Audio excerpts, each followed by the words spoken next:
Little গোল্ডের বার্থডেতে তো সোনা সীতাহার বানিয়ে দিয়েছিলাম, তোমরা সবাই দেখেছো। আজকে লিটল গোল্ডকে কিনে দেবো ধনতেরাসের গিফট। এবছর ধনতেরাসে আমি এবং আমার মেয়ে সেভাবে কিছুই কিনিনি, মনটা খচখচ করছিল, তাই সবাইকে সাথে নিয়ে চলে এসেছি। আজকে যেহেতু সানডে ছিল, বর তো সোনার গয়না কেনার নাম শুনেই পালিয়েছে, বাট ভরকেও আজকে ধরে বেঁধে নিয়ে যাবো, কারণ আজকে আমি একা যাবো না, আমি ননদ দেওর সবাইকে নিয়ে যাবো। বস ডায়মন্ড কিনতে যাবো, একটু সাজগোজ না করলে হয়? এই যে দেখতে পাচ্ছ প্যান্টটা পরেছি, এটা কিন্তু এবছরের নতুন প্যান্ট, বাট টপটা এবছর নয়, টপটা অনেক আগের। আমি রেডি হওয়ার আগে লিটল গোল্ড এবং লিটল গোল্ডের পিপি দুজনেই রেডি হয়ে গেছে।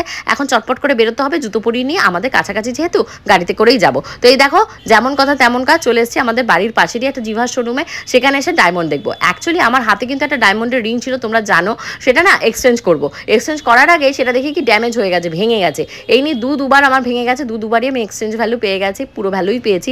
তো আজকে এসে আমার বাজেটের ভেতরই দেখছিলাম যে কি নেওয়া যায়। তারপরে ভাবলাম দুটো জিনিস নিলে কেমন হয়, মানে আমার হাতের রিংটাও হয়ে যাবে আর লিটল গোল্ডের কানের ইয়ারিং হয়ে যাবে। তারপরে ভাবলাম না, আমার সোনার আংটি পাল্টে আমি আমার জন্যই নেব আর মেয়ের জন্য আলাদা করে। সোনার দাম কিন্তু দেখতে দেখতে 1,25,000 হয়ে গেছে, এখন হয়তো একটু আপ ডাউন করছে, 1,18,000 টাকা। তো বাজেটের ভেতর বাজেট ফ্রেন্ডলি কোনো জিনিস তো আমি পাচ্ছিলামই না, কারণ ডাবলের থেকেও ডাবল হয়ে গেছে। তো দেখা দেখি চলছিল, কারণ আমি কিনেছিলাম আগের বছর শীতকালে, তো তখন যা ভ্যালুয়েশন ছিল তার থেকে তো আমার গোল্ডের ভ্যালুয়েশন বেড়েইছে।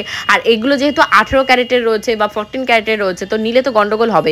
আমি চাইছিলাম 18 ক্যারেট এক্সচেঞ্জ করে আমি 18 ক্যারেটেরই গোল্ড নেব, বাট কি করবো, সামহাও আমার কিন্তু 18 ক্যারেট নিতে পারিনি, 14 ক্যারেট নিয়েছি। তো সেটা নিয়ে আমি ভীষণ কনফিউশনে রয়েছি। তো তখন ওরা বললো, ম্যাম আপনি নিয়ে যান, আপনার যদি কোনো রকমের কোনো কনফিউশন থাকে 30 ডেজের ভেতর আপনার কিন্তু রিপ্লেসমেন্ট হয়ে যাবে। তো সেটা ভেবে আমি একটু আশ্বস্ত হলাম। তো এখানে একটু দেখাদেখি করতে করতে আমার ছোটো ননদেরও না কিছু এই এখানটায় ছিল জুয়েলারি, ডায়মন্ড, তারপর জারকন, এগুলো সমস্ত দেখে পছন্দ হচ্ছে। আর আমি একটু ওদের সাথে ডিসকাস করছিলাম যে কতটা কি বাজেট হবে, কতটা আমাকে এখনও পে করতে হবে। অ্যাকচুয়ালি আমি চাইছিলামই না ডায়মন্ডের পেছনে কোনো রকমের কোনো ইনভেস্টমেন্ট এই মুহূর্তে করতে, কিন্তু ওই যে একটা কথা আছে না, কেনার আগে পাগল আর কেনার পরে ছাগল। আজকে কিন্তু আমি বাড়ি থেকে মেন্টাল প্রিপারেশন নিয়ে বেরোনি লিটল গোল্ডের জন্য কানে যে দুল রয়েছে ডায়মন্ডের কিনবো, কিন্তু এখানে এসে মেয়েটার দিকে বারবার করে তাকিয়ে আমার মনে হচ্ছে আগেরবারও ওকে আমি বলেছিলাম যে তোমাকে আমি কানের দুল কিনে দেবো হিরের, বাট আগেরবারও দিইনি, এবারও যদি খালি হাতে যায় আমার একটা প্রেস্টিজ আছে না। তো তারপর আমি অনেক রকমের দেখি শুরু করলাম, একটার পর একটা ওরা অনেক রকমের ছিল যেগুলো আমি খুঁজছিলাম এমন জিনিস, কারণ লিটল গোল্ডের এই মুহূর্তে তো আমি কানের মানে ফুটো করিনি, তো তাহলে ও এখন পড়তে পারবে না, এমন একটা কিছু নিতে যেটা আমিও পড়তে পারবো,